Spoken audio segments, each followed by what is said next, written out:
नमस्कार। वीडियो की संख्या में देखते हैं समसामयिक घटना सार की जो प्रस्तुति करंट वार्स की करंट ईयरली है, इसको देखते हैं।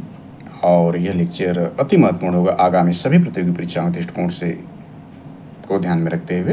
अंतर्गत इसमें नीति देखें तो सारी लेटेस्ट घटनाएं इसमें शामिल हैं। SCO जो संघाई सहयोग संगठन का जो 2025 में इसका चाइना में आयोजन किया गया, बदलते हुए राजनीतिक यानी वैश्विक राजनीतिक परिदृश्य में ये बहुत महत्वपूर्ण जो था SCO का समिट किया गया।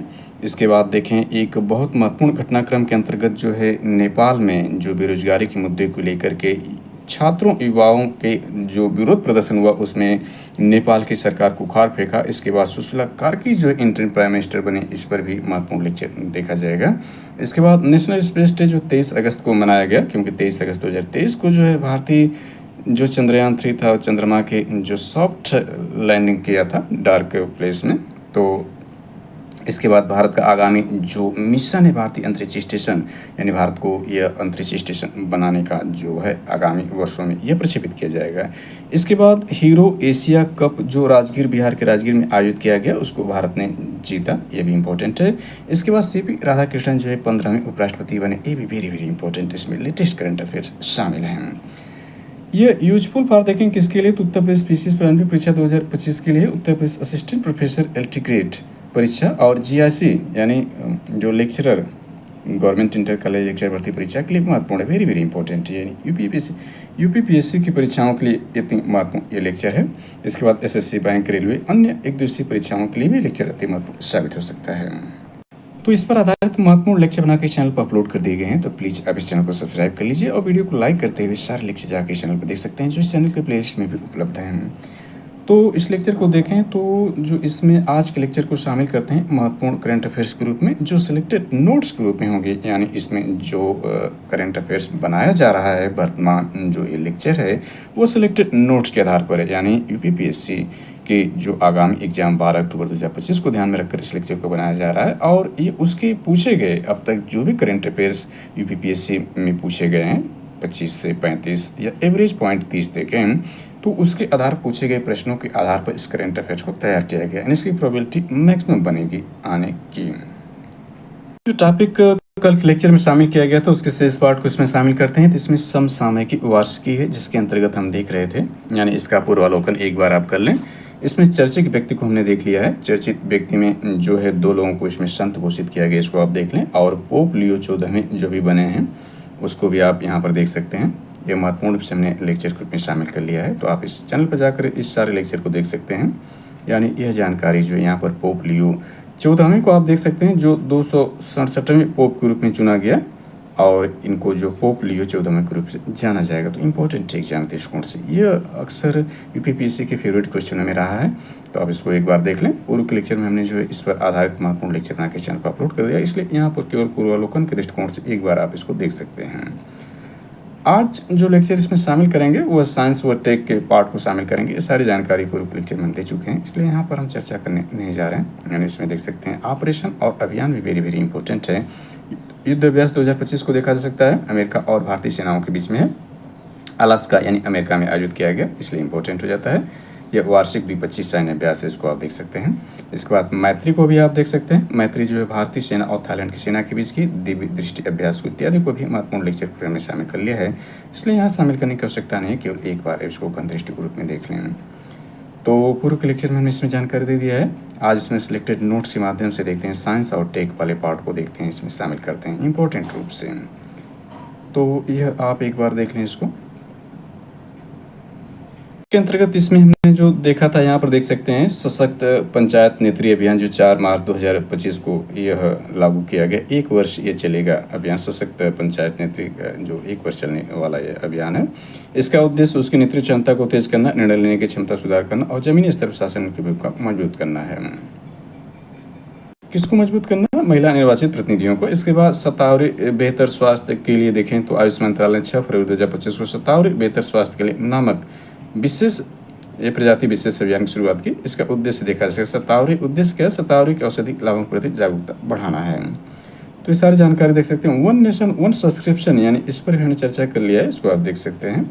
यह जो है 1 जनवरी 2025 को केंद्रीय शिक्षा मंत्रालय ने 1 नेशन 1 सब्सक्रिप्शन योजना शुरू की। कौन ध्यान रखना शुरू करें, केंद्रीय शिक्षा मंत्रालय ने शुरू। इस योजना की मंजूरी केंद्रीय मंत्रिमंडल 25 नवंबर 2024 को ही दे दी थी और इसके उद्देश्य छात्रों को शोध और शैक्षणिक संस्थानों को सरलता से पहुंच प्रदान करना है।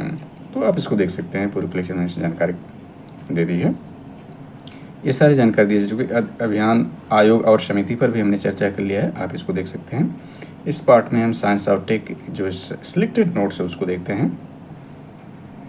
इसमें थोड़ा शामिल कर लेते हैं। देखें, प्रदर्शनी सम्मेलन मेले महोत्सव में भी सिलेक्टेड नोट्स में देखें तो मेडिकान 2025 पूछा सकता है। तो 28-29 अगस्त 2025 तक नई दिल्ली में मिल मेडिकान 2025 सैन्य सेटिंग्स के शारीरिक और मानसिक आधार पर अंतर्राष्ट्रीय सम्मेलन आयोजित किया गया, जिसका आयोजन भारतीय सेना के मार्गदर्शन में चिकित्सा सेवा महानिदेशक द्वारा किया गया।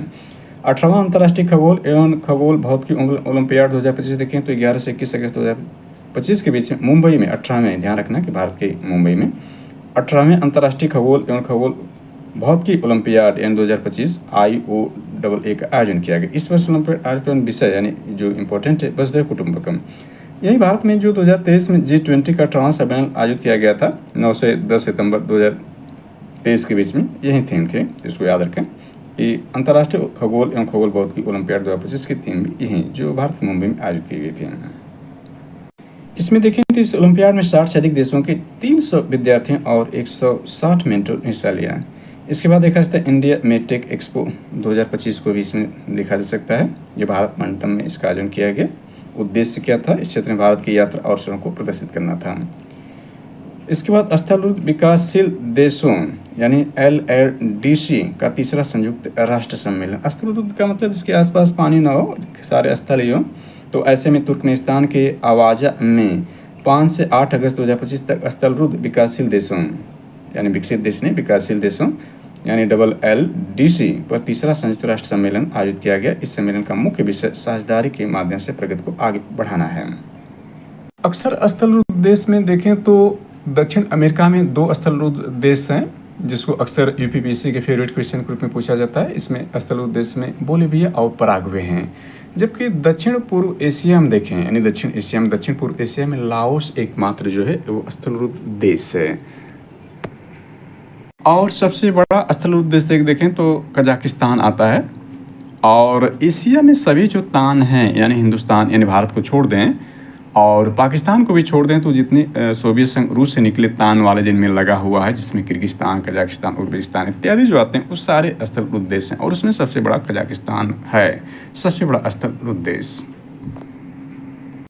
आगे इसमें देखते हैं तो पहला बिम्स्टेक पारंपरिक संगीत महोत्सव, चूँकि इससे पहला इसलिए इम्पोर्टेंट ही हो जाता है।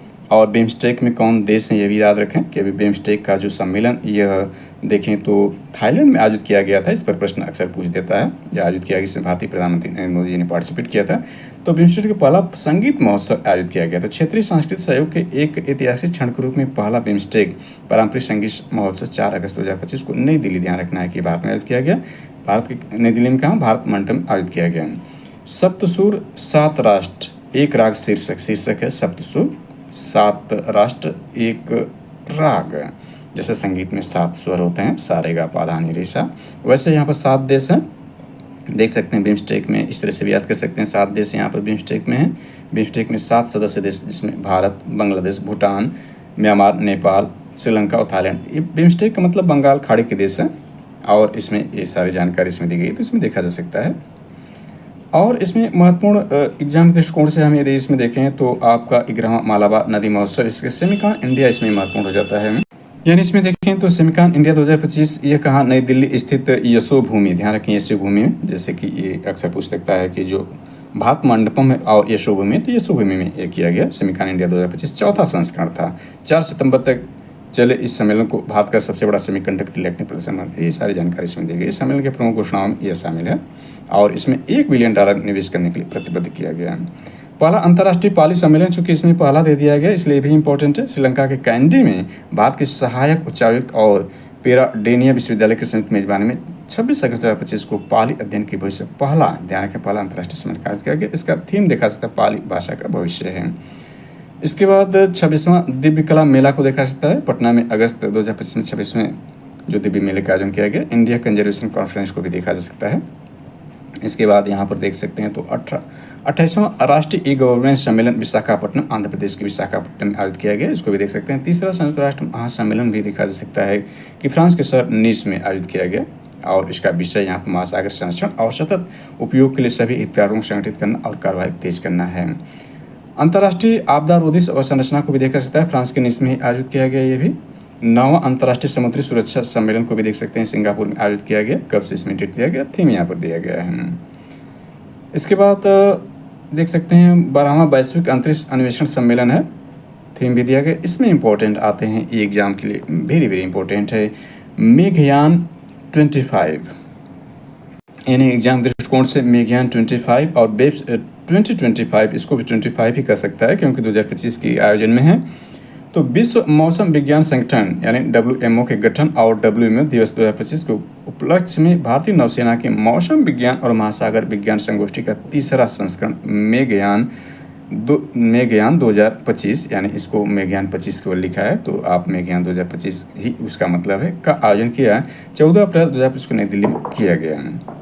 तो यहाँ पर कहाँ पर किया गया, 14 अप्रैल 2025। 14 अप्रैल देखें तो यह डॉक्टर भीमराव अंबेडकर की जयंती के रूप में भी मनाया जाता है। हमने देखा कि 71वीं BPSC में पूछा था कि 14 अप्रैल को कौन से जो मेयर थे अमेरिका में, उन्होंने 14 अप्रैल को जो है अंबेडकर दिवस के रूप में मनाने का ऐलान किया था। वो प्रश्न पूछा था 14 अप्रैल को। ये देखें तो मेघयान 2025 का आयोजन किया गया। मेघयान है क्या और कौन किया, तो WMO के गठन और WMO दिवस के उपलक्ष्य में जो है, यानी यहाँ 14 अगस्त को जो है यह WMO का गठन किया गया और दिवस से मनाया गया। तो भारतीय नौसेना के मौसम विज्ञान और महासागर विज्ञान संगोष्ठी का तीसरा संस्करण यह जो है मेघयान 2025 नई दिल्ली में आयोजित किया गया।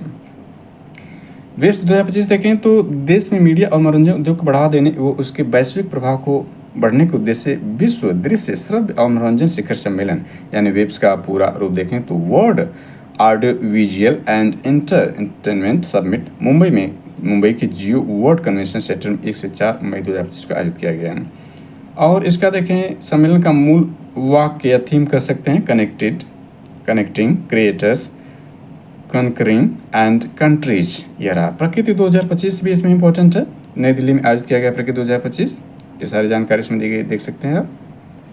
नई दिल्ली में आयोजन किया गया और इसका देख सकते हैं कार्बन बाजार पर आयोजित इस ध्यान रखें पहले सम्मेलन का उद्घाटन केंद्रीय मंत्री मनोहर लाल खट्टर ने किया और आयोजन ऊर्जा दस्ता ब्यूरो द्वारा किया गया था। ये सारी जानकारी इसमें दी गई है। भारत कालिंग कॉन्फ्रेंस 2025 देख सकते हैं या और इसमें क्या थीम रखी गई है, मुंबई में आयोजित किया गया। इसकी थीम थी विकसित भारत 2047 की राह सबके लिए समृद्धि का मार्ग। इंपॉर्टेंट हो जाता है ये भी। इसके बाद गल्फ फूड 2025 को देख सकते हैं, बायो पैच को भी देखा जा सकता है। Conference on future of jobs 2025 को भी देख सकते हैं। इसमें ग्रामीण भारत महोत्सव 2025 है। 12वां अंतर्राष्ट्रीय रोगी सुरक्षा सम्मेलन है। महिला शांति सैनिकों का पहला सम्मेलन इंपॉर्टेंट हो जाता है। और इसमें देखें इंपॉर्टेंट रूप से तो 8वां हिंद महासागर सम्मेलन 2025 देखें। इसमें यह है कि 18 फरवरी 2025 को मस्कट यानी ओमान की राजधानी मस्कट में आयोजित 8वें हिंद महासागर सम्मेलन IOC में भारत के विदेश मंत्री एस जयशंकर ने प्रतिनिधित्व किया। सम्मेलन का केंद्रीय विषय देखें तो समुद्री साझेदारी के लिए नए क्षितिज की जलवायु यात्रा। यह ध्यान रखें कि हिंद महासागर जो कि महासागरों में एकमात्र महासागर है पूरे विश्व में, जिसका नाम किसी देश के नाम पर है, द ग्रेट इंडियन ओशन। तो हिंद महासागर सम्मेलन 18 फरवरी को आयोजित किया गया, जबकि 8 जून को है महासागर दिवस मनाया जाता है। वो महासागर दिवस है यानी सारे महासागरों को है, लेकिन स्पेसिफिक हिंद महासागर दिवस जो मनाया गया, हिंद महासागर सम्मेलन मनाया गया 18 फरवरी 2025 को ओमान के मस्कट में मनाया गया और इसका केंद्रीय विषय यह रहा। जलवायु लचीला भविष्य निर्माण सम्मेलन 2025 को देख सकते हैं। जैविक विविधता पर COP 26 इंपॉर्टेंट हो जाता है। जैविक विविधता पर COP जो है 26 अभी देखें। COP 30 का आयोजन जो किया जाना है ब्राज़ील के बेमोल में किया जाएगा COP 30 का आयोजन नवंबर में। लेकिन यहाँ पर देखें जैविक विविधता पर COP 16 का सम्मेलन देखें। जैविक विविधता पर कॉन्फ्रेंस यानी CBD के लिए पार्टियों के सम्मेलन COP 16 की 16वीं बैठक का आयोजन 21 अक्टूबर से 1 नवंबर 2024 तक कैली कोलंबिया में किया गया। इसकी थीम थी प्रकृति के साथ शांति। और शेष जानकारी इसमें देखी जा सकती है, यहाँ पर आप देख सकते हैं।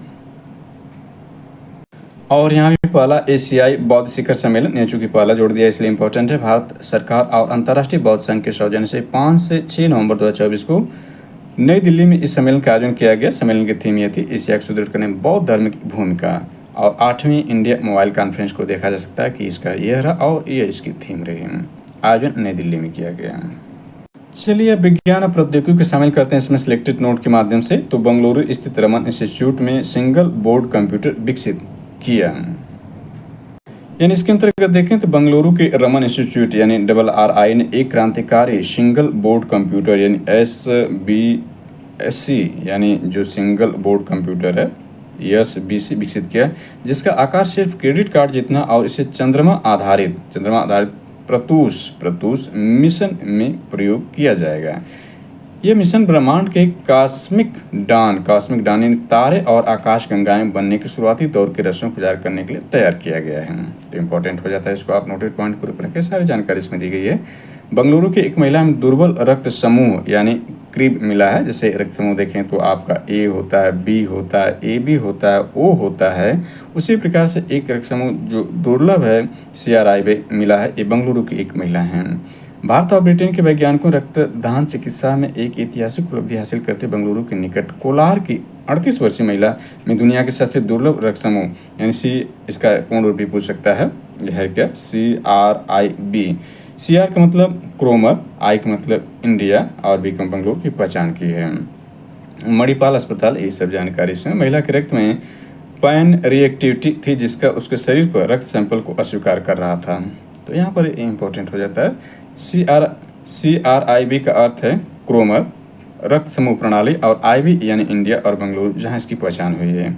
यह क्रोमर प्रणाली का हिस्सा है, लेकिन इसमें वह समान एंटीजन नहीं पाया जाता जो अधिकांश लोगों में पाया जाता है, जिससे मेल खाने वाला डोनर मिलना लगभग असंभव था। यह खोज न सिर्फ रक्तदान बल्कि गर्भावस्था और नवजात चिकित्सा में क्रांतिकारी बदलाव ला सकती है और भारत को दुर्लभ रक्त अनुसंधान वैश्विक मंच पर स्थापित कर सकती है। यह खोज 2025 में और इसे मिलान इटली में जून 2025 में अंतर्राष्ट्रीय रक्त आदान सोसाइटी यानी ISBT की 35वीं क्षेत्रीय कांग्रेस में दुनिया के समक्ष प्रस्तुत किया गया। पहली बार प्रयोगशाला में बनी इंसानी त्वचा, चूंकि ये भी पहली बार इंपॉर्टेंट है। इंसानी त्वचा है यानी मानव शरीर में सबसे बड़ा जो अंग के रूप में देखें तो त्वचा ही है। तो बाहरी अंग के रूप में या संपूर्ण अंग बाहरी व आंतरिक को संपूर्ण रूप से त्वचा ही सबसे बड़ा अंग है मानव शरीर का। और वह देखें मानव शरीर में 5 कर्म इंद्रियां हैं और 5 ज्ञान इंद्रियां हैं। तो त्वचा जो है ज्ञान इंद्रियों के रूप में है। तो त्वचा रोग से पीड़ित मरीजों के लिए आशा की एक नई किरण के रूप में हाल ही में वैज्ञानिक प्रयोगशाला में दुनिया की पहली मानव त्वचा बनाने में सफलता प्राप्त की है। कहाँ ये प्राप्त की, इसलिए याद रखना है कि वैज्ञानिकों ने प्रयोगशाला में दुनिया की पहली त्वचा बनाने में सफलता प्राप्त की है। यानी ये कहाँ पर है, इसको याद रखना है। तो यह ऑस्ट्रेलिया की यूनिवर्सिटी ऑफ क्वींसलैंड के वैज्ञानिकों ने उपलब्धि हासिल की है, इसलिए इसको आप याद रखें। इसके बाद देखें OpenAI ने ChatGPT-5 लॉन्च किया है। OpenAI यानी आर्टिफिशियल इंटेलिजेंस ने 7 अगस्त 2025 को ChatGPT-5 लॉन्च किया, जिसे अब तक दुनिया का सबसे बुद्धिमान, तेज और सुरक्षित AI मॉडल बताया जा रहा है। यह GPT पुराने संस्करणों की तुलना में 80% तक तर्क संबंधी गलतियां और 45% कम तथ्यात्मक त्रुटियां करता है, जिससे यह परीक्षा तैयारी और शैक्षणिक उपयोग के लिए अधिक भरोसेमंद है। GPT-5 ईमेल रिपोर्ट बायोडाटा, ये सारी जानकारी इसमें दी गई है। हेपेटाइटिस D को WHO ने कैंसर कारक घोषित किया है, ये भी इंपॉर्टेंट है। हेपेटाइटिस का जो D प्रकार ABCD है उसमें D को WHO यानी वर्ल्ड हेल्थ ऑर्गेनाइजेशन ने कैंसर कारक घोषित किया है। विश्व स्वास्थ्य संगठन WHO ने अगस्त 2025 में हेपेटाइटिस D, इसको याद रखें, कैंसरजनक रोगों की श्रेणी में शामिल किया है। यह घोषणा WHO की अंतर्राष्ट्रीय कैंसर अनुसंधान एजेंसी यानी IARC ने की, जो कि वायरल हेपेटाइटिस के बढ़ते स्वास्थ्य संकट की संभावना को रेखांकित करती है। इसमें हेपेटाइटिस D है क्या, ध्यान दें तो इसमें हेपेटाइटिस D एक गंभीर लीवर संक्रमण है, यानी किसको संक्रमण, लीवर संक्रमण है, जो hepatitis D virus. Hepatitis D virus क्या है, HDV के कारण होता है। यह वायरस स्वयं में संक्रमण करने में अक्षम है और केवल हेपेटाइटिस B वायरस HBV की उपस्थिति में सक्रिय होता है। यानी सक्रिय किसके होता है ये भी याद रखना है। यानी यह केवल उन्हीं व्यक्तियों को प्रभावित करता है जिन्हें पहले से हेपेटाइटिस B है। नए अध्ययन के अनुसार HDV संक्रमण लीवर कैंसर के जोखिम को 2 से 6 गुना बढ़ा देता है और 75% संक्रमित मरीजों को 15 वर्षों के भीतर लीवर से सिरोसिस विकसित हो सकती है। इसके विपरीत केवल HBV संक्रमित लोगों में यह जोखिम काफ़ी कम होता है। इसके बाद कार्टेल बेबी नामक पहली मलेरिया की दवा को मंजूरी, याद रखें ये भी पहली मलेरिया है और उसका नाम कार्टेल बेबी है। 8 जुलाई 2025 को कार्टेल बेबी नामक दवा को स्विट्जरलैंड, याद रखें कहाँ, स्विट्जरलैंड की स्वास्थ्य एजेंसी कंपनी स्विस मेडिक यानी स्विट्जरलैंड, इसमें स्विस जुटा इसलिए स्पष्ट हो जाएगा स्विट्जरलैंड का नवजात शिशुओं छोटे बच्चों के लिए पहली मलेरिया दवा के रूप में मंजूरी दी है। और यहाँ पर देखिए दवा स्विस दवा कंपनी नोवार्टिस द्वारा विकसित की गई है। यह दवा को जेनेवा स्थित गैर लाभकारी संस्था, इस संस्था का नाम देख सकते हैं, यह है सहयोग से विकसित किया गया है। तो इम्पोर्टेंट ये भी है, इसको आप नोटिस करें। चीन ने विकसित किया दुनिया का सबसे हल्का ब्रेन कंट्रोल डिवाइस। चीनी शोधकर्ता मधुमक्खियों और गतिविधियों को सटीक रूप से नियंत्रित करने में दुनिया का सबसे हल्का ब्रेन कंट्रोल डिवाइस विकसित किया है। यह तकनीकी Beijing Institute of Technology professor Zhao Ji Liang की टीम द्वारा विकसित की गई 11 जून 2025 को। ये सारी जानकारी से भारत का पहली स्वदेशी मलेरिया वैक्सीन, ये भी पहली है, भारत की पहली मलेरिया वैक्सीन देखें तो फाल्सी वैक्स है। 20 जुलाई 2025 को भारत में मलेरिया के खिलाफ अपनी पहली स्वदेशी वैक्सीन फाल्सी वैक्स विकसित करने में सफलता प्राप्त की है। अगला इसमें देखें दुनिया का पहला सिलिकॉन रहित कंप्यूटर, यानी इसमें सिलिकॉन जो आपका सेमीकंडक्टर होता है, यानी जो अर्धचालक होता है वो रहित इसमें रहेगा। तो दुनिया का पहला सेमीकंडक्टर कंप्यूटर विकसित किया गया कहाँ पर? अमेरिका की पेंसिल्वेनिया स्टेट यूनिवर्सिटी इस स्थान को आकर पेन स्टेट। वैज्ञानिकों नैनो फैब्रिकेशन यूनिट से दुनिया का पहला ऐसा कंप्यूटर तैयार जिसमें सिलिकॉन का प्रयोग नहीं हुआ है। सिलिकॉन की जगह उन्होंने 2 आयामों 2D सामग्री का प्रयोग किया जो भविष्य में सिलिकॉन का विकल्प बन सकता है। यह पूरक धातु ऑक्साइड अर्धचालक करता computer complementary metal oxide semiconductor CMOS तकनीक पर आधारित है। तो ये भी इंपॉर्टेंट है क्योंकि ये पहला सिलिकॉन रहित होगा। चीन ने दुनिया का पहला गैर बाइनरी AI चिप लॉन्च किया। ये भी देखिए एक चमत्कारी चीज़ है। चीन ने हाल ही वैश्विक स्तर पर एक अनोखी पहल करते हुए गैर बाइनरी आर्टिफिशियल इंटेलिजेंस चिप का प्रयोग किया। इसमें बाइनरी नंबर जो होगा वो नहीं होगा। बाइनरी का मतलब जो आपका ऑक्टेन संख्याएँ होती हैं, बाइनरी का जो बेस होता है 0 और 1 होता है। कंप्यूटर की जो भाषाएँ होती हैं जो इन्हीं 2 संख्याओं पर आधारित होती हैं, इनको बाइनरी नंबर का, जिस प्रकार से दशमलव प्रणाली 0 से 9 संख्याएं 10 पर आधारित, उससे बाइनरी 2 संख्याओं पर आधारित है। इसके बगैर चिप का प्रयोग कर दिया है, जैसे कि उसने सेमीकंडक्टर के बगैर किया था, उसने बाइनरी चिप के बगैर लॉन्च किया है चीन ने AI के रूप में। और इस सारी जानकारी इसमें आप देख सकते हैं। इसके बाद यहाँ पर देखें तो इस सारी जानकारी इसमें थोड़ा डिटेल में दे दिया गया है, तो उसको आप देख सकते हैं। ज़्यादा डिटेल भारत द्वारा तैयार किया गया टाइफाइड से लड़ने वाला साल्मोनेला टीका। अभी मलेरिया को हमने देखा था, उसी प्रकार से जो ये टाइफाइड से लड़ने वाला भारत का साल्मोनेला टीका है। और देश में अब बारिश के मौसम बच्चे संक्रमण के शिकार नहीं बनेंगे। लंबे शोध और अथक परिश्रम के बाद वैज्ञानिकों को स्वदेशी साल्मोनेला टीका विकसित किया है। ध्यान रखें टाइफाइड के लिए है। ये सारी जानकारी इसमें दी गई है, तो इसको ज़्यादा डिटेल नहीं करते हैं, मेन पॉइंट को ही। अरावली की पहाड़ियों में नई पुष्पी पौधे पाटुका की खोज की गई। पाटुका क्या है? नई पुष्पी पौधे हैं जिसकी खोज अरावली की पहाड़ियों में की गई और किस सदस्य निशांत चौहान ने की है। और ये सारी जानकारी इसमें दी गई है, आप इसको देख सकते हैं, ज़्यादा इसमें देखने की जरूरत नहीं। पश्चिमी घाट में पाया जाने वाला दुर्लभ कीट 132 वर्षों बाद नीलगिरी में पुनः खोजा गया है। इस कीट का नाम को केवल आप याद रख लेना है। हेक्सपाइट कीट प्रजाति को हाल ही में पुनः खोजा गया है और 1944 में इसे पुनः वर्गीकृत कर बलिस्टूरा फिटचोइड्स नाम दिया गया। उसका नमूना पेरिस में, यानी ये सब इसका नाम याद रख सकते हैं। ये है भारतीय वैज्ञानिकों ने विकसित की नैनो कप संरचना वाले कैंसर उपचार थेरेपी। ये भी इंपॉर्टेंट हो सकता है एग्जाम के दृष्टिकोण से। और यहाँ पर देखें ICMR की पहल से पहली दुर्लभ रक्तदान रजिस्ट्री मिली है, ये भी इंपॉर्टेंट है। वैज्ञानिकों ने भूमध्य सागर में सबसे अधिक ऊर्जावान न्यूट्रॉनों की खोज की है। वैज्ञानिकों भूमध्य सागर में यानी कि M3 नेट यानी क्यूबिक किलोमीटर न्यूट्रॉन टेलीस्कोप वेधशाला का उपयोग करते उच्चतम ऊर्जा वाले न्यूट्रॉन खोज की। इस खोज से जो निष्कर्ष हाल ही में नेचर पत्रिका में प्रकाशित किया गया था, तो इसको भी देखा जा सकता है। कहाँ पर है? एलन मस्क की AI कंपनी नया AI चैटबॉट लॉन्च किया, इंपॉर्टेंट है। एलन मस्क की AI कंपनी 18 फरवरी 2025 को नया smart AI chatbot Grok 3 launch किया है। इस लॉन्च इवेंट में लगभग 1 लाख दर्शकों ने देखा, जहां ग्रोक 3 की असाधारण क्षमताओं, विकास प्रक्रियाओं को अन्य प्रमुख AI मॉडलों की तुलना में इसकी श्रेष्ठता को प्रदर्शित किया गया है। तो ये सारी जानकारी इसमें देख सकते हैं। ग्रोक 3 को XAI के कोलोसस सुपर कंप्यूटर संचालित किए जाने की संभावना है। पहली बार IVF तकनीकी से कंगारू भ्रूण का विकास किया गया। कहाँ पर किया गया, ये ज़्यादा इंपॉर्टेंट हो जाता है। तो यह दिन ऑस्ट्रेलिया के क्वींसलैंड इंस्टीट्यूट के वैज्ञानिकों द्वारा किया गया है। एशिया की सबसे बड़ी इमेजिंग चेरेनकोव दूरबीन का लद्दाख यानी भारत में किया गया। लद्दाख में कब? 9 अक्टूबर 2024 को, यानी 2024 की घटना शामिल उसमें हो जाती है। चलिए अंतरिक्ष प्रौद्योगिकी को शामिल कर लेते हैं। तो गगनयान मिशन का पहला एकीकृत एयर ड्रॉप टेस्ट यानी IATD-01 सफल हुआ। भारतीय अंतरिक्ष संस्थान संघ इसरो ने 24 अगस्त 2025 को लेटेस्ट घटना में 24 अगस्त 2025 को पैराशूट की मदद से पहला एकीकृत एयर ड्रॉप परीक्षण IATD IADT-01 सफलतापूर्वक पूरा किया। इंपॉर्टेंट हो जाता है। यह भारत की महत्वाकांक्षी गगनयान मिशन की तैयारी महत्वपूर्ण मील का पत्थर साबित होगा। परीक्षण के दौरान वायुसेना के चिनूक हेलीकॉप्टर से 4 किलोमीटर ऊंचाई पैराशूट के जरिए क्रूज मॉड्यूल समुद्र में उतारा गया। इसरो के अनुसार वायुसेना, DRDO, नौसेना और भारतीय तटीय बल सहित कई रक्षा अनुसंधान संगठनों के सहयोग से ये परीक्षण किया गया। तो इंपॉर्टेंट हो जाता है, आप इसको याद कर लें। इसके बाद देखें तो यह है, इस परीक्षण के बाद इसरो शीघ्र ही दूसरा परीक्षण वाहन मिशन TD-D2 और मानव रहित गगनयान फर्स्ट उड़ान परीक्षण करेगा। इससे पूर्व इसरो ने अक्टूबर 2023 में गगनयान TVD-1 मिशन को सफलतापूर्वक प्रक्षेपित किया था। इसके बाद जुपिटर अंतरिक्ष कैमरे का सफल प्रक्षेपण। इसमें देखें 26 अगस्त 2025 को इसराइल रक्षा कंपनी एल्बर्ट सिस्टम लिमिटेड ने national advance optical system NAOS उपग्रह के जरिए अपने उन जुपिटर अंतरिक्ष कैमरे की सफलता प्रक्षेपण किया। याद रखना कि इसराइल रक्षा कंपनी का जुपिटर अंतरिक्ष कैमरे का सफल प्रक्षेपण किया है। यह प्रक्षेपण अमेरिका के कैलिफोर्निया स्थित वेडेन वर्क स्पेस फोर्स के स्पेस एक्स फाल्कन 9 रॉकेट से किया गया। दुनिया का पहला सबसे बड़ा single piece 3D printed rocket engine भारतीय अंतरिक्ष स्टार्टअप अग्निकुल कॉस्मोस ने दुनिया का सबसे बड़ा, ध्यान रखें, दुनिया का सबसे बड़ा single piece 3D printed rocket engine बनाने में हाल ही में सफलता प्राप्त की है। तो इंपॉर्टेंट है, चेन्नई स्थित स्टार्टअप में 1 मिनट में इसको एक ही बार 3 प्रिंटेड टेक्नोलॉजी तैयार किया गया है। तो इंपॉर्टेंट ये भी हो जाता है, आप इसको देख सकते हैं।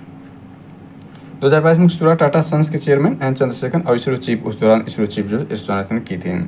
तो ये सारी जानकारी इसमें देखी जा सकती है। आगे इसमें देखिए नासा के वेब टेलीस्कोप ने यूरेनस के नए चंद्रमा खोज किए। इसमें देखिए नासा के घोषणा की है कि जेम्स वेब स्पेस टेलीस्कोप ने यूरेनस का एक नया 29वां उपग्रह खोजा। इसका नाम एस, यानी इंपॉर्टेंट रखें, 29वां उपग्रह खोजा गया है। इसका नाम S 2025 U1 रखा गया है। नासा के अनुसार सौरमंडल में 7वें ग्रह यूरेनस की कक्षा में ये एक नया अत्यंत छोटा चंद्रमा खोजा गया जो लगभग 10 किलोमीटर चौड़ा प्रतीत होता है। सभी जानकारी इसमें देख सकते हैं। ISS पर नासा के क्रू 11 मिशन का हिस्सा रही लद्दाख की 2 फसलें, यानी लद्दाख के ठंडेर के स्थान उगाए गणेश शिव करथान और हिमालयन टार्टरी बकव्हीट के बीच अंतर्राष्ट्रीय अंतरिक्ष स्टेशन ISS पर नासा के क्रू 11 प्रयोग का हिस्सा है। बीच बेंगलुरु स्थित भारतीय अंतरिक्ष स्टार्टअप प्लूटो प्लेट से प्राप्त किए गए थे। तो यहाँ पर देखा जा सकता है, इंपॉर्टेंट है, लद्दाख की त्योसोकर घाटी में मंगल मिशन के लिए होप की स्थापना भारतीय अंतरिक्ष अनुसंधान इसरो ने 1 अगस्त 2025 को लद्दाख में 10 दिवसीय उच्च ऊंचाई वाले आइसोलेशन प्रयोग का शुभारंभ किया, जो 10 अगस्त तक चला। 14,000 फीट की ऊंचाई पर आयोजित ये मिशन चंद्रमा मंगल ग्रह की लंबी अवधि के अंतरिक्ष अभियानों के अंतरिक्ष यात्रियों के सामने आने वाली चरम परिस्थितियों का अनुकरण करती है। तो इसको देख सकते हैं, इंपॉर्टेंट। स्काई रूट एरोस्पेस ने कलाम 1200 का सफल परीक्षण किया। भारतीय अंतरिक्ष अनुसंधान संगठन इसरो के अनुसार स्काई रूट एरोस्पेस ने अपने ताकतवर कलाम 1200 सॉलिड रॉकेट मोटर का पहला स्थिर स्टैटिक परीक्षण सफलतापूर्वक कर यह मोटर विक्रम पर लॉन्च किया है। कब किया परीक्षण? 8 अगस्त 2025 श्रीहरिकोटा के सतीश धवन स्पेस सेंटर यानी SDSC के स्टैटिक टेस्ट कॉम्प्लेक्स में किया गया। इसरो के अनुसार कलाम 1200 मोटर 11 मीटर लंबा और 160 मीटर चौड़ा मोथोलिथिक कंपोजिट मोटर, इसमें 30 टन ठोस ईंधन है। ये सारी जानकारी इसरो ने भारतीय अंतरिक्ष स्टेशन का मॉडल पेश किया। कब किया, ध्यान रखें, भारतीय अंतरिक्ष अनुसंधान संगठन इसरो ने 23 अगस्त 2025 को अंतर्राष्ट्रीय अंतरिक्ष दिवस के अवसर पर राष्ट्रीय अंतरिक्ष, क्योंकि 23 अगस्त 2023 को जो है भारत का चंद्रयान 3 चंद्रमा के सॉफ्ट लैंडिंग करते हुए उसके अंधेरे वाले पार्ट पर उतरा था। तो भारतीय अंतरिक्ष 01 यानी इसको जो नाम BAS-01 मॉडल पेश किया। भारत 2028 तक इसका मॉडल यानी पहला मॉडल अंतरिक्ष में स्थापित करने की योजना बना रहा है, आने आज से 3 साल बाद। इसके साथ ही वह चुनिंदा देशों की सूची में शामिल हो गए जिसके पास अपना कच्ची प्रयोगशाला अभी केवल अंतर्राष्ट्रीय स्टेशन चीन का तिंगयोंग स्टेशन सक्रिय है, यानी अभी केवल अंतर्राष्ट्रीय अंतरिक्ष स्टेशन है। और दूसरा चीन का तियोंग स्टेशन, यानी चीन का जो अपना खुद का जो अंतरिक्ष स्टेशन है उसका नाम जो है तियोंग है, यानी 2 सक्रिय रूप से। इसरो ने बताया कि 2035 तक भारतीय अंतरिक्ष स्टेशन के 5 मॉड्यूल का चयन स्थापित करने का लक्ष्य रखा गया है। पहला मॉड्यूल BAS-01 का वजन लगभग 10 टन होगा और इसे पृथ्वी से 450 किलोमीटर ऊंचाई स्थापित किया जाएगा। यह स्टेशन अंतरिक्ष के साथ जीवन विज्ञान, चिकित्सा और अंतर्ग्रही अध्ययनों से जुड़ा शोध केंद्र बनेगा। इसरो द्वारा 40 मंजिला ऊंचा रॉकेट का निर्माण किया गया। भारतीय अंतरिक्ष अनुसंधान संगठन इसरो ने 40 मंजिला इमारत जितना ऊंचा रॉकेट बना रहा है जो 75 टन भार वाले पेलोड को पृथ्वी की निचली कक्षा में स्थापित करने में सक्षम होगा। इसरो प्रमुख यानी वर्तमान इसरो प्रमुख बी नारायण जी ने अगस्त 2025 को घोषणा की, जिसका नाम सूर्य रॉकेट रखा है। वेरी वेरी इंपॉर्टेंट है। सूर्य रॉकेट क्या होगा? 40 मंजिला इमारत जैसा जो होगा, इसरो का सबसे बड़ा ऊंचा रॉकेट होगा, जिसका भार 75 टन का होगा।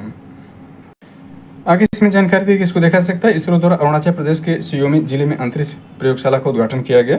इसको देख सकते हैं। अंतरिक्ष विज्ञान शिक्षा को जन तक पहुंचाने की दिशा में महत्वपूर्ण कदम उठाते हुए भारतीय अंतरिक्ष संस्थान यानी इसरो ने अरुणाचल प्रदेश के दूरदराज सियोमी जिले यानी कहाँ जिला सियोमी अरुणाचल प्रदेश में मेचुका राजकीय उच्चतर माध्यमिक विद्यालय में अत्याधुनिक अंतरिक्ष प्रयोगशाला का उद्घाटन किया है। ये सारी जानकारी इसमें दी गई है। इसको देखी जा सकती है। स्पेसएक्स के सबसे भारी रॉकेट का सफल परीक्षण।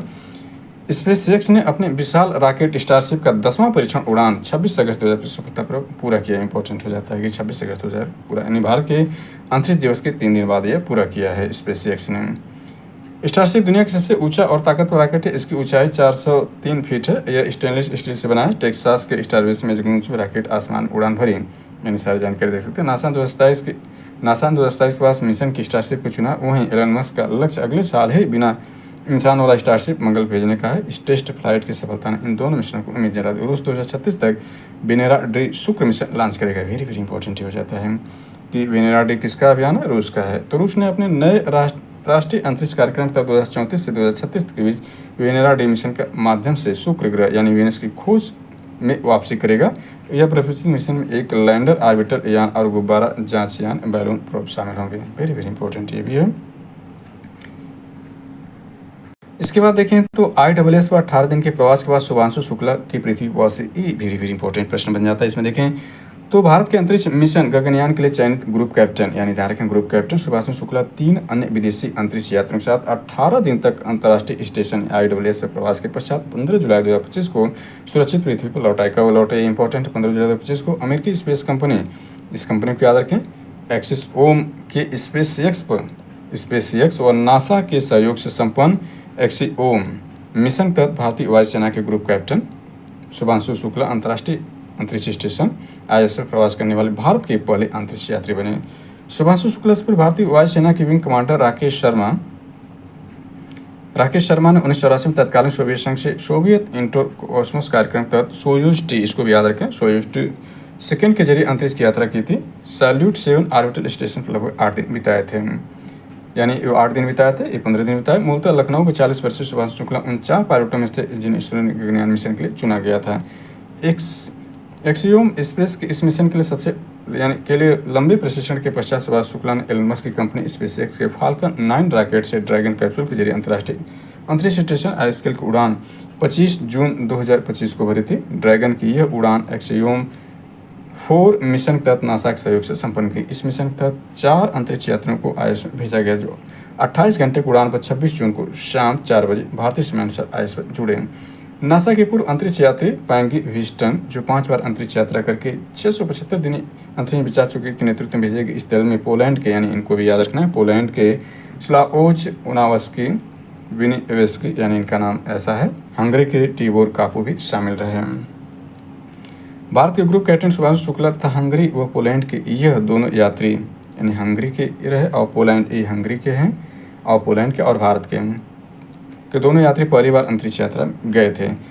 इन अंतरिक्ष यात्रियों के 14 दिन तक INS पर प्रवास का मूल कार्यक्रम था, जो कि तकनीक कारण से कुछ विलंबित हुआ तथा 18 दिन तक वहाँ रहने के पश्चात स्पेसएक्स क्रू ड्रैगन अंतरिक्ष यान की 14 जुलाई को INS से अनडॉकिंग हुई, जिसके पश्चात 28,000 किलोमीटर प्रति घंटे की अधिक गति से 22.5 घंटे की यात्रा के पश्चात 15 जुलाई को शाम 3 बजे भारतीय समय ड्रैगन यान प्रशांत महासागर कैलिफोर्निया सैन डिएगो तट पर उतरा। अंतर्राष्ट्रीय अंतरिक्ष स्टेशन में 18 दिन के प्रवास के दौरान शुभांशु शुक्ला 60 विभिन्न प्रयोगों का हिस्सा बने तथा इसरो के साथ प्रयोग किए। उनकी अंतरिक्ष यात्रा में मिले अनुभव से इसरो को अपने मानव अंतरिक्ष उड़ान मिशन गगनयान को प्रयाणित करने में मदद मिलेगी।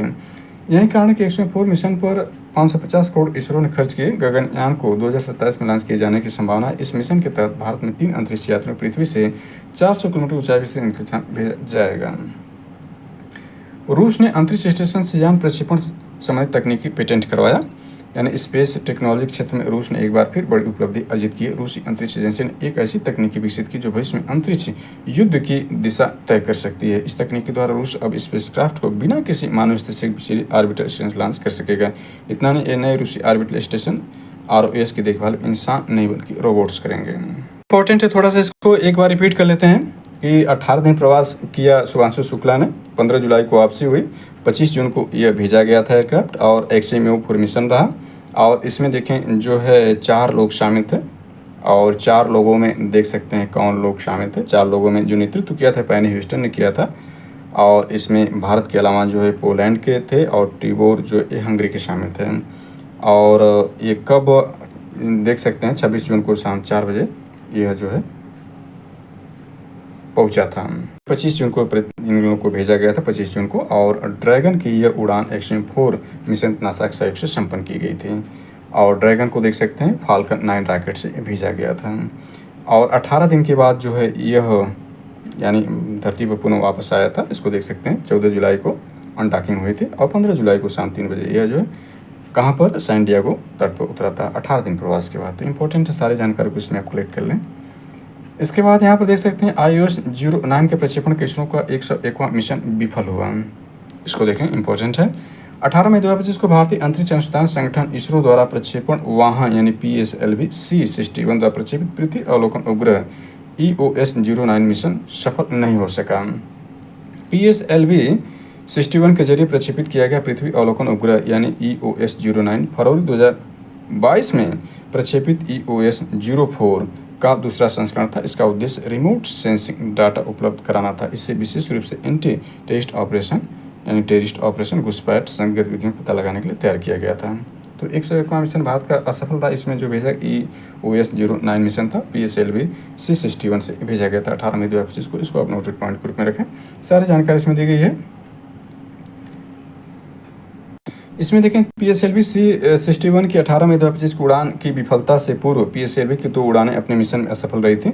1993 में PSLV D1 की पहली उड़ान अपने उपग्रह को कक्षा में स्थापित नहीं कर सकी थी और 2017 में PSLV C39 की उड़ान भी विफल रही थी, यानी तीसरी उड़ान रही यह विफल। PSLV C39 2017 की उड़ान के पश्चात इसरो की सभी प्रक्षेपण उड़ानें सफल हुई थी, किंतु नाविक तंत्र हेतु NVS-02 का GSLV 15 के जरिए 29 जनवरी 2025 को किया गया प्रक्षेपण असफल रहा था। यानी यहाँ पर देख सकते हैं नाविक तंत्र हेतु NVS-02 का GSLV 15 के जरिए 29 जनवरी 2025 को किया गया प्रक्षेपण असफल हो गया था। इसरो के उस 100वें मिशन के तहत NVS-02 को भू स्थित कक्षा में स्थापित करना था। GSLV F-15 NVS-2 को भू स्थानिक स्थानांतरण कक्षा तक तो पहुंचा दिया था, किंतु इसमें लगे थ्रस्टर को काम न करने के कारण इसे आगे वांछित भूस्थित कक्षा GS तक स्थानांतरित नहीं किया जा सका था। यानी भारत का 100वां मिशन, इसको देख सकते हैं एग्जाम पूछा गया था 71वीं PUC-PT एग्जाम में। यह जो है आपका NVS-02 का GSLV यानी GSLV और ये PSLV 61 था और GSLV 15 जो 29 जनवरी 2025 को इस 100वां मिशन था जो कि असफल रहा। यानी पूर्ण रूप से असफल तो नहीं रहा, लेकिन कुछ असफल रहा। इसरो के 100वें मिशन के तहत यह स्थापित करना था। तो ये भी वेरी वेरी इंपॉर्टेंट हो जाता है। क्षुद्र नमूने एकत्र करने के लिए चीन का तियानवेन-2 मिशन लॉन्च किया गया। चीन के पृथ्वी के निकट स्थित क्षुद्रग्रह एस्टेरॉयड, इसका नाम यह है कि नमूने एकत्र करने के बाद से मुख्य बेल्ट धूमकेतु का पता लगाने के लिए तियानवेन-2 अंतर्ग्रही मिशन लॉन्च किया है। कब? 30 मई 2025 को। और लॉन्ग मार्च 3B रॉकेट से इसको किया गया। मिशन का लक्ष्य देख सकते हैं, इंपॉर्टेंट हो जाता है। इसरो को सेमी क्रायोजेनिक इंजन के पावर हेड आर्टिकल का तीसरा हार्ट परीक्षण 28 मई 2025 को किया गया। ये भी इंपॉर्टेंट है, नोटेड पॉइंट के रूप में इसको भी रख सकते हैं। जापानी ऑटोमोबाइल कंपनी होंडा ने पुनः प्रयोज्य रॉकेट का सफल प्रक्षेपण किया। कब? 17 जून 2025 को जापानी ऑटोमोबाइल कंपनी होंडा जापान की होक्काइडो प्रांत में टाइकी टाउन स्थित लॉन्च केंद्र से स्पेस टाउन से अपने पुनः प्रयोज्य रॉकेट का सफल परीक्षण किया। इसके बाद देखिए दिगंत तारा ने दुनिया का पहला वाणिज्यिक अंतरिक्ष निगरानी उपग्रह लॉन्च किया। देश की बेंगलुरु स्थित अंतरिक्ष स्टार्टअप कंपनी दिगंत तारा ने दुनिया का पहला वाणिज्यिक अंतरिक्ष निगरानी उपग्रह लॉन्च किया है। तो इसमें देख सकते हैं क्या है, अंतरिक्ष स्टार्टअप दिगंत तारा ने 14 जनवरी 2025 को SpaceX के ट्रांसपोर्टर 12 रॉकेट द्वारा वेंडरबर्ग कैलिफोर्निया, यानी इसका नाम स्कॉट देख सकते हैं, पूरा रूप भी यहाँ देखा जा सकता है। चंद्रयान 3 के डेटा पर आधारित चंद्रमा के दक्षिणी ध्रुव का पहला विस्तृत भूवैज्ञानिक मानचित्र जारी किया गया। ये भी इंपॉर्टेंट हो जाता है क्योंकि इसरो के भारत का सफल प्रक्षेपण रहा और यह जानकारी इंपॉर्टेंट। इसके अतिरिक्त वैज्ञानिकों ने सोम बर्गर क्रेटर से निकलने वाले मलबे की संरचना पर अध्ययन किया। इसरो का स्पेस ट्रैक्स मिशन पूर्णतः सफल रहा। इसको देखें, भारतीय अंतरिक्ष अनुसंधान संगठन इसरो ने अंतरिक्ष क्षेत्र में एक बड़ी उपलब्धि अर्जित करते हुए बाहरी अंतरिक्ष में 2 उपग्रहों को डॉक करने, यानी डॉक करने का मतलब जोड़ने और अनडॉक अलग करने के लिए मिशन को सफलतापूर्वक पूरा किया है। कब ये किया ज़्यादा इंपॉर्टेंट हो जाता है? स्पेनडेक्स मिशन के तहत इसरो ने 220 किलोग्राम वजन के 2 उपग्रहों, नाम इसका याद रखें, इसका नाम है SDX-01 चेजर और SDX-02 टारगेट का एक साथ प्रक्षेपण श्रीहरिकोटा से सतीश धवन अंतरिक्ष केंद्र से ध्रुव उच्च प्रक्षेपण PCLV C60। अभी देखा 61 हमने देखा जो अभी असफल हो गया था, उसके बाद 60 जो था वो सफल था। PSLV 60 के द्वारा 30 दिसंबर 2024 को, यानी आखिरी प्रक्षेपण ये 2024 का था। 15 मिनट की उड़ान के पश्चात PSLV रॉकेट ने दोनों उपग्रहों को 470 किलोमीटर ऊंचाई वृत्त का लो अर्थ ऑर्बिटर उन्हें अलग अलग स्थापित कर दिया। कक्षा में स्थापित होने के 2 घंटे के भीतर इन दोनों यानों चेजर यानी SDX-01 और टारगेट SDX-02 के बीच की दूरी 20 किलोमीटर की गई। बाद में टारगेट की गति को चरणबद्ध तरीके से घटाते हुए दोनों यानों के बीच की दूरी 5 kilometre, 1.5 kilometre, 500 metre, 225 metre, 15 metre तक, अंत में डॉकिंग से पूर्व इसे 3 मीटर तक लाया गया। अंततः दोनों यानों के मिलने के लिए लक्ष्य पहले 7 जनवरी व बाद में 9 जनवरी निर्धारित किया गया था। अंततः 16 जनवरी को लक्षित उपलब्धि इसरो ने प्राप्त की, जब दोनों उपग्रहों को सफल डॉकिंग कराई गई। इस सफलता के पश्चात दोनों अंतरिक्ष यानों यानी SDX-01 व SDX-02 की अनडॉकिंग 13 मार्च, ये इंपॉर्टेंट है, 13 मार्च 2025 को सफलतापूर्वक कराई गई। इसके पश्चात इन दोनों यानों ने अपने अपने पेलोड्स का सफलतापूर्वक ऑपरेशन शुरू किया। SDX-01 chaser high resolution camera, जबकि SDX-02 टारगेट 2 पेलोड मल्टीप्लेक्शन पेलोड हैं। इसको देखें, स्पेसडेक्स मिशन की सफलता भारत ने प्रस्तावित अंतरिक्ष कार्यक्रमों के अत्यंत महत्वपूर्ण उपलब्ध है। भविष्य में चंद्रमा के नमूने लाने, गगनयान मिशन के तहत अंतरिक्ष यात्रियों को भेजना, अपना स्वयं का अंतरिक्ष स्टेशन स्थापित करने में डॉकिंग और लैंडिंग विशेषता आवश्यक, इससे इसरो पूरी तरह सफल रहा है। भारत के लिए 2025 तक अपना खुद का अंतरिक्ष स्टेशन यानी BA स्थापित करना, जिसके लिए पहला मॉड्यूल व्यवस्था इसमें लॉन्च किया जाएगा। इसके बाद स्पेनडेक्स मिशन के तहत एक और बड़ी उपलब्धि, इसरो ने अंतरिक्ष में सूक्ष्म गुरुत्वाकर्षण में केवल 4 दिन में लोबिया के बीजों को अंकुरित करने के लिए इंपॉर्टेंट है। लोबिया के बीजों को ये देख सकते हैं, ये अक्सर पूछा गया था, यानी पेट में ये पूछा गया था कि इसरो ने अंतरिक्ष में सूक्ष्म गुरुत्वाकर्षण में केवल 4 दिन में लोबिया के बीजों अंकुरित कराने में सफलता प्राप्त की। PSLV C60 से भेजे गए POES-4 यानी पोएम का मतलब PSLV ऑर्बिटल एक्सपेरिमेंट मॉड्यूल पर एक CROPS यानी crops compact research module for orbital plants payload भी इसरो ने भेजा था। विक्रम साराभाई अंतरिक्ष केंद्र में डिजाइन किए गए क्रॉप्स ने अंतरिक्ष में सूक्ष्म गुरुत्वाकर्षण लोबिया के बीज को केवल 4 दिन में अंकुरित करा दिया, यानी दिन को भी याद रख सकते हैं। क्रॉप्स पेलोड एक उन्नत स्वचालित प्रणाली है जिससे सूक्ष्म गुरुत्वाकर्षण परिस्थितियों में बीज अंकुरण पौधों की तुलना स्थिरता में अध्ययन के लिए विक्रम साराभाई अंतरिक्ष केंद्र विकसित किया गया था। पालक की कोशिकाओं के विकास का अध्ययन भी इसके तहत किया गया। क्रॉप्स के इस प्रयोग को अंतरिक्ष में भोजन उगाने की दिशा महत्वपूर्ण उपलब्धि माना जा रहा है। भविष्य में अंतरिक्ष यात्रियों के अंतरिक्ष में लंबे समय तक प्रवास की स्थिति में भोजन की दिशा एक सफल प्रयोग है। PSLV C60 के द्वारा भेजे गए पोएम-4 मॉड्यूल पर पहले अंतरिक्ष रोबोटिक आर्म के सफल संचालन की महत्वपूर्ण उपलब्धि भी इसरो की इसमें से प्राप्त हुई। पोएम-4 के साथ भेजी गई भारत की पहली स्पेस रोबोटिक आर्म, जिसे RRMTD robotic manipulated technology demonstrated कहा गया। सफलतापूर्वक अनेक कार्य पोएम-4 के स्पेस रोबोटिक्स क्षेत्र में भी इससे बड़ी उपलब्धि माना जा रहा है। इसरो के प्रायोगिक मिशन पोएम-4 अप्रैल 2025 को सफलतापूर्वक पृथ्वी के वायुमंडल के हिंद महासागर क्षेत्र पुनः प्रवेश किया। यह मिशन अंतरिक्ष मलबे नियंत्रण और पर्यावरण सुरक्षा की दृष्टि से एक बड़ी उपलब्धि है।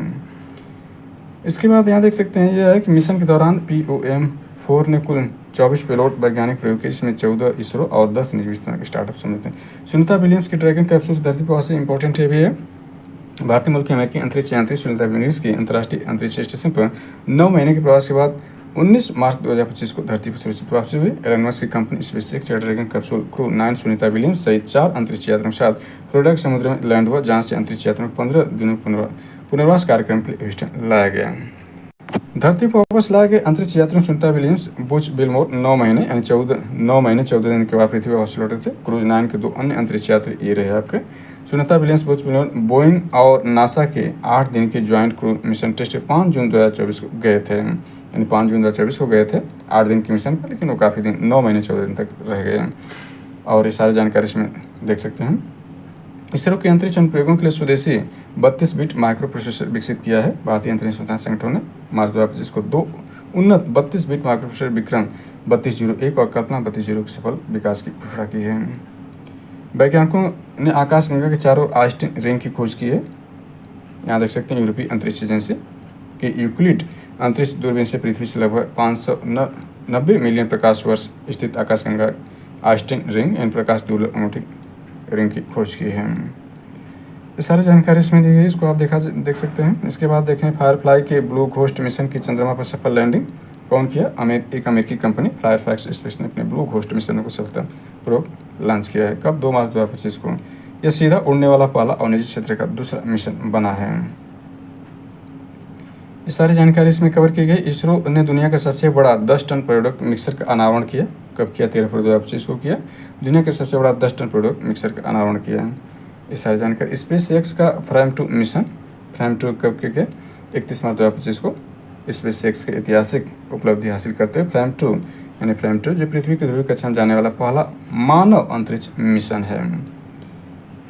चलिए आगे देखते हैं। इसमें बृहस्पति के चंद्रमा यूरोपा के लिए यूरोपा क्लिपर मिशन लॉन्च किया, नासा ने किया है, और 14 अक्टूबर 2024 को यूरोपा क्लिपर का ये किया है, इसको देखा जा सकता है। इसके बाद रत्ता प्रतिष्ठा को भी शामिल कर लेते हैं। तो INS उदयगिरी और INS हिमगिरी भारतीय नौसेना में शामिल। अक्सर एक फेवरेट क्वेश्चन रहा है, इसको सिलेक्टेड नोट्स करके शामिल कर लें। हिंद महासागर भारत की समुद्री ताकत और बढ़ गई है। रक्षा मंत्री राजनाथ सिंह की उपस्थिति में 26 अगस्त 2025 को विशाखापट्टनम के 2 अत्याधुनिक युद्धपोत INS उदयगिरी और INS हिमगिरी औपचारिक रूप से भारतीय नौसेना में शामिल किया गया। कहाँ पर शामिल किया गया? विशाखापट्टनम में। कौन किसकी उपस्थिति में? रक्षा मंत्री राजनाथ सिंह की उपस्थिति में। दोनों युद्धपोत पूर्वी बेड़े का हिस्सा बनेंगे और हिंद महासागर क्षेत्र में भारत की सामरिक स्थिति मजबूत करेंगे। INS उदयगिरी को मुंबई, याद रखें, INS उदयगिरी को मुंबई के मझगांव डाक शिपयार्ड ने बनाया, जबकि INS हिमगिरी को निर्माण कोलकाता के गार्डन शिपयार्ड ने बनाया। ये अक्सर पूछता है। तो यहाँ देखा जा सकता है, इंपॉर्टेंट है। आप इसमें देखें तो ये है आपका एकीकृत वायु रक्षा प्रणाली IADWS का सफल परीक्षण कब? 23 अगस्त 2025 को उड़ीसा के समुद्री तट से किया गया। तो ये भी इंपॉर्टेंट हो जाता है। इसके बाद पृथ्वी 2 और अग्नि फर्स्ट मिसाइल का सफल परीक्षण किया गया। कब? 17 जुलाई 2025 को उड़ीसा के चांदीपुर स्थित इंटीग्रेटेड परीक्षण से परमाणु क्षमता युक्त बैलिस्टिक मिसाइल यानी परमाणु क्षमता युक्त बैलिस्टिक मिसाइल पृथ्वी 2 और अग्नि फर्स्ट का प्रक्षेपण किया। तुर्की द्वारा गैर परमाणु बम गजैब का प्रदर्शन कौन किया है? तुर्की ने किया है। तुर्की ने इस्तांबुल में 26-27 जुलाई के बीच में आयोजित 17वें अंतर्राष्ट्रीय रक्षा उद्योग IDEF 2025 में सबसे शक्तिशाली गैर परमाणु बम गजैब तुर्की भाषा में अर्थ क्रोध का अनावरण किया है। इसके प्रमुख डिजाइनर देख सकते हैं। यह है INS निस्तार नौसेना में शामिल स्वदेश निर्मित पहले गोताखोरी सहायता पोत INS निस्तार को विशाखापट्टनम 18 जुलाई 2025 को नौसेना में कमीशन किया गया, शामिल कर लिया गया। गश्तीपुर अटल का जलावतरण किया गया। भारत ने अपनी तटीय सुरक्षा और समुद्री निगरानी क्षमताओं को सुदृढ़ करने की दिशा में एक महत्वपूर्ण नवीन कदम किया। तो गोवा भारतीय तटीय पथ के नवीनतम तेज गश्ती पोत यानी फास्ट पेट्रोल वेसल अटल का 19 जुलाई 2025 को अनावरण किया। कहाँ पर किया है याद रखना है। किया है यह पोत गोवा शिपयार्ड लिमिटेड द्वारा वास्को डिगामा से निर्मित किया गया और 8 अत्याधुनिक एवीएम्स में 6ठा ये शामिल किया गया। इसके बाद ये सारी जानकारी देख सकते हैं। गोवा शिपयार्ड लिमिटेड द्वारा डिजाइन और निर्मित किया गया है। इसके बाद देखें यह आपका समुद्र प्रचेत का जलावतरण किया गया। समुद्र प्रचेत का 23 जुलाई 2025 को जलावतरण किया गया। कहाँ पर किया गया? गोवा शिपयार्ड लिमिटेड द्वारा निर्मित भारतीय तटीय बल के दूसरे स्वदेशी डिजाइन का तो निरंतर पोत जो है जलावतरण किया गया। स्वदेश पोत रक्षक भारतीय नौसेना बेड़े में शामिल है। इसका निर्माण देख सकते हैं किया गया 14 अक्टूबर को जो है शामिल किया गया। अग्नि 5 मिसाइल का परीक्षण ये वेरी इंपॉर्टेंट है। अपनी सामरिक सैन्य शक्ति का प्रदर्शन करते हुए भारत ने 20 अगस्त 2025 को 5000 किलोमीटर तक की मारक क्षमता वाली मध्यम दूरी की बैलिस्टिक मिसाइल अग्नि 5 का सफल परीक्षण किया। 20 अगस्त याद रखें, यानी अंतरिक्ष दिवस से 3 दिन पूर्व जो है अग्नि 5 यानी का सफल परीक्षण भारत के चीन के सुदूर उत्तरी भाग और यूरोप के कुछ क्षेत्रों सहित करीब पूरा एशिया अग्नि 5 मिसाइल की मारक क्षमता के दायरे में आता है। ये सारी जानकारी इसमें देख सकते हैं। इसका जो है रक्षा मंत्रालय के अनुसार उड़ीसा के चांदीपुर स्थित एकीकृत परीक्षण रेंज से मिसाइल ने परीक्षण के दौरान सभी परिचालन और तकनीकी मानकों सफलतापूर्वक पूरा किया। अग्नि 5 मिसाइल की लंबाई 17 मीटर है, चौड़ाई 2 मीटर है और इसका वजन 50 टन है। भारत ने पिछले साल मार्च में भी अग्नि 5 मिसाइल का परीक्षण किया था। अग्नि 1 से 4 मिसाइलों की मारक क्षमता 700 किलोमीटर से 3500 यानी 3500 किलोमीटर तक इन्हें पहले सेनाओं में तैनात किया जा सकता है। अग्नि फर्स्ट मिसाइल 1000 किलोग्राम का पेलोड ले जा सकती है। पिछले महीने भारत ने परमाणु क्षमता संपन्न कमजोर की बैलिस्टिक मिसाइल पृथ्वी 2 और अग्नि फर्स्ट का परीक्षण के स्वागत में देख लिया था। अग्नि 5 3 चरणों वाली, ध्यान रखें, 3 चरणों वाली ठोस ईंधन संचालित होने वाली मिसाइल एक बार में कई ठिकानों को निशाना बना सकती है। इसके बाद फास्ट पेट्रोल वेसल अदम में भारतीय तटीय बल में शामिल किया गया 26 जून 2025 को। इसको देख सकते हैं गोपाल से लिमिट से, ये सारी जानकारी इसमें है। INS तमाल भारतीय नौसेना में शामिल किया गया। भारतीय नौसेना द्वारा INS तमाल को 1 जुलाई 2025 को निन ग्राथ से कमीशन किया गया, ये भी इंपॉर्टेंट है, इसको देखा जा सकता है इंपॉर्टेंट के रूप में। और इसमें शामिल करें तो INSC कौंडिल नौसेना में शामिल किया गया। भारतीय नौसेना 21 मई 2025 को प्राचीन सिले पोत INSSV कौंडिल को शामिल किया।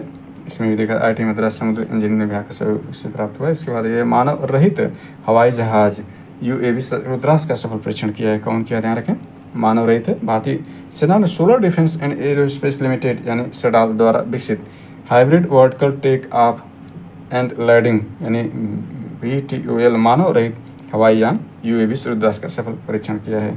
कब किया, राजस्थान के पोखरण में 11 जून 2025 को किया है। रुद्रास का नाम रखा गया है। फास्ट पेट्रोल वेसल अचल का जलावतरण किया गया 16 जून 2025 को, इसका नाम अचल दिया गया है। आगे इसमें देख सकते हैं, यह आपका स्वदेशी ग्लाइड बम गौरव का सफल परीक्षण, यानी ये ग्लाइड स्वदेशी ग्लाइड बम है, DRDO ने किया है। 8 से 10 अप्रैल 2025 शुरू किया गया। 1000 किलोग्राम वजन के इस ग्लाइड बम में इन परीक्षणों के तहत 100 किलोमीटर दूर तक सटीक निशान लगाने में सफलता प्राप्त की। भारत का पहला स्वदेशी एंटी सबमरीन और नाला नौसेना में शामिल किया गया, इंपॉर्टेंट है, इसको भी आप नोटेड पॉइंट के रूप में रखें। इसके बाद यहाँ पर देखा जा सकता है, यह garden shipyard engineers Cochin shipyard यानी ये सब है। VLSI मिसाइल का परीक्षण 26 मार्च 2025 को किया उड़ीसा के शादीपुर में। वर्टिकल लॉन्च सांट्रेज यानी ये सब जानकारी है, इसको देख सकते हैं। स्वदेशी डिपोट सूरत व नीलगिरी तथा पनडुब्बी वस्की नौसेना शामिल किया गया कब 15 जनवरी 2025 को। इसके बाद यहाँ पर महत्वपूर्ण रूप से देखी जा सकती है घटनाओं को, ये सारी घटनाएं इसमें शामिल है। पोत उत्कर्ष का जलावतरण किया गया है। इसके बाद यहाँ देख सकते हैं ये पोत तपस्या का जलावतरण भी किया गया है गोवा शिपयार्ड लिमिटेड में। भारतीय नौसेना में रोबोटिक ड्रग्स माल्यूस है। इसके बाद स्वदेशी एंटी टैंक मिसाइल नाग MK2 का सफल परीक्षण किया गया।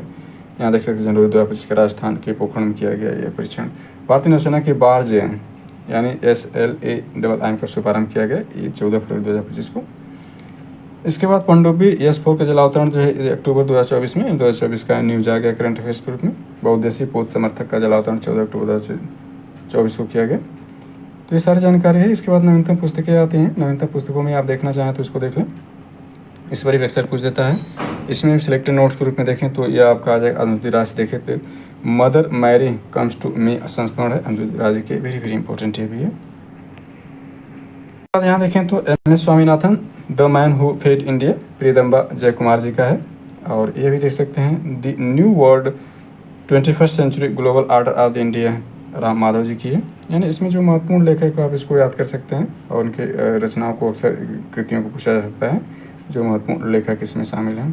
तो इसमें आप देख लें, ये महत्वपूर्ण रूप से सारे इसमें दिए गए हैं।